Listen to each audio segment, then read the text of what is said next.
தோழமைகள் அனைவருக்கும் என்னுடைய வணக்கத்தை தெரிவித்துக் கொள்கிறேன். நான் உங்கள் தோழி நகச்சித்ரா. உங்களிடத்துல பணம் இருந்துச்சு அப்படின்னா, உங்கள ஹவ் ஆர் யூ? ஆஹா! நீ என்ன இவ்ளோ அழகா இருக்க? எப்படி திடீர்னு இவ்ளோ அழகான?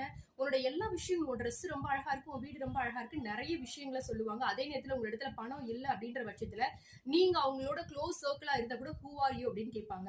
அப்ப நீங்க ரொம்ப மனம் உடைந்து போய், என்னடா இது பணம் இவ்ளோ விஷயங்கள பண்ணுதா? அப்படின்னு ஃபீல் பண்ணக்கூடியவங்களா நீங்க?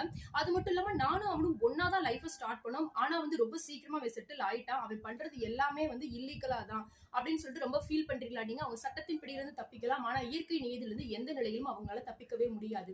என்ன காரணம் அப்படின்னா, இந்த மாதிரியான பணம் சேர்க்கக்கூடியவர்கள் பெரும்பாலும் மன நிம்மதியற்ற நிலையிலும், பலவிதமான அச்சுறுத்தல்களோட தான் தங்களுடைய வாழ்க்கைய நெக்ஸ்ட் லெவல் கொண்டு போவாங்க.